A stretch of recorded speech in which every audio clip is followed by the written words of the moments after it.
I'm Janet, and I'm here today with another Tag It Tuesday. We're going to do a little stamping, a little embossing, a little ink blending. We'll see where it goes from there. So to start off, I grabbed this beautiful stamp right here from AALL. I don't know if you pronounce that as all or not. I'll Create. And this is the Petal Therapy set of stamps. And I have it here on my stamp block, and I'm going to ink it up with some white ink. It has a little bit of a blue cast to it from a past project. I'm okay with that. But I'm going to ink it up and then use that to apply my clear embossing on top of it. So hopefully what we get here is a white looking image that we can emboss. So I'm going to give it just one go at getting it stamped down on there. And since it's a big image, I'm going to just rub on it to make sure getting good coverage. And we'll peel that away, and hopefully there is something there that we can attach to it. So let's give it a go and see if we can get, and I didn't pounce this first, I should have, but we'll see. Okay, yeah, it's showing up. Okay.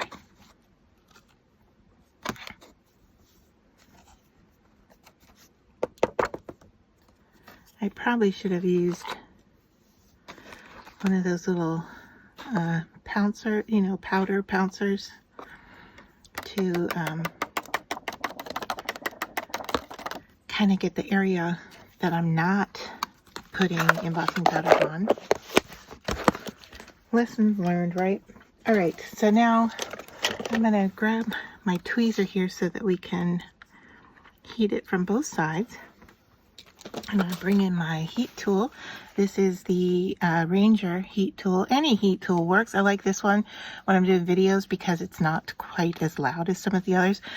Now, when you go to heat embossing powder, you want to start on the bottom so it gets a little catch first to the paper, because you could end up blowing some off that you didn't intend to. So if you just give it a good start from the back and then come to the front, you have a better chance of it adhering where you want it.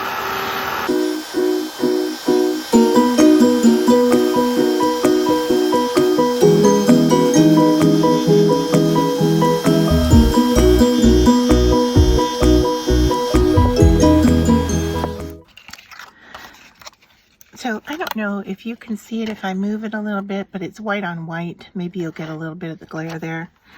Okay. So I'm going to bring in my ink pad. I thought it'd be kind of fun to go with kind of a brighter and a duller color. So I'm doing iced spruce and broken china, and we'll just see how these two look together. So I'm just going to use my brush here and just start going over the tag.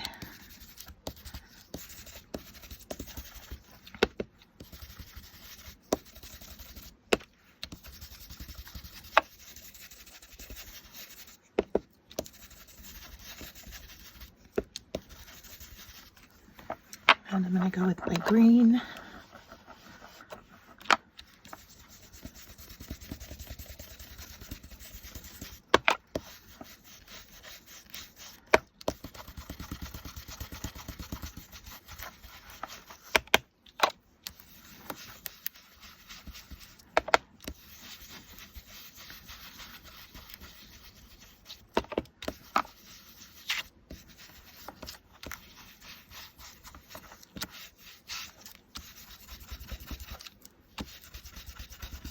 I like what's happening there. I do want to bring in some more of the blue on top of that green.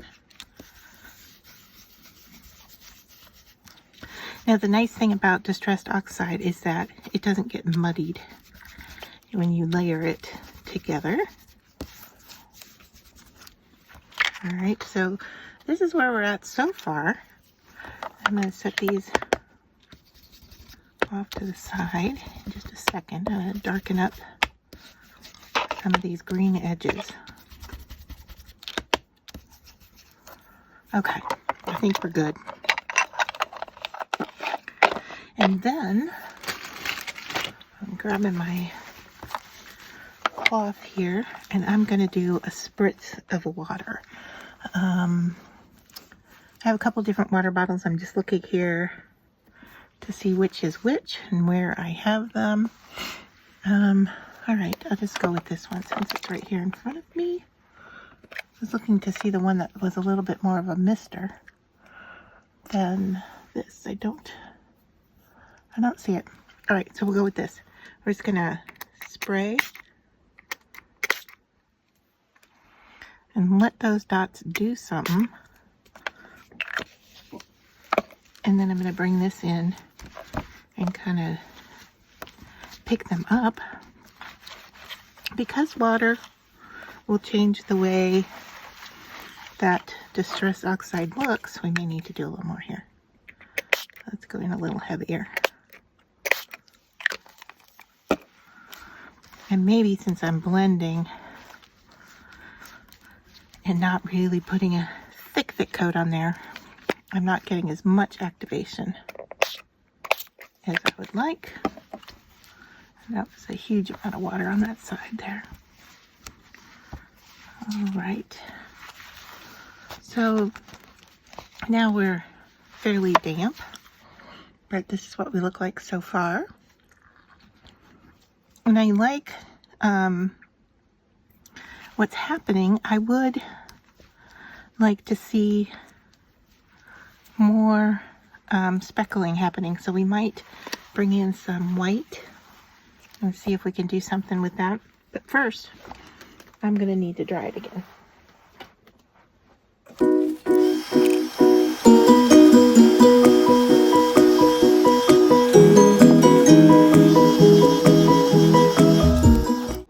All right, so what I have in front of me here is my handmade or DIY spritz in what's to be a silver-like color. I thought I was grabbing white, but when I shook it up, it turned out to be silver. So I'm just going to give this a real light little mist on top here, and hopefully it will end up doing what I wanted the water to do. So as I let that sit, hopefully you'll be able to start to see some of that sparkle happen. There's quite a bit on there. And then once again, I'm going to dry it and call it quits for this week. So that is our stamped, embossed, distressed, and sprayed tag for this week.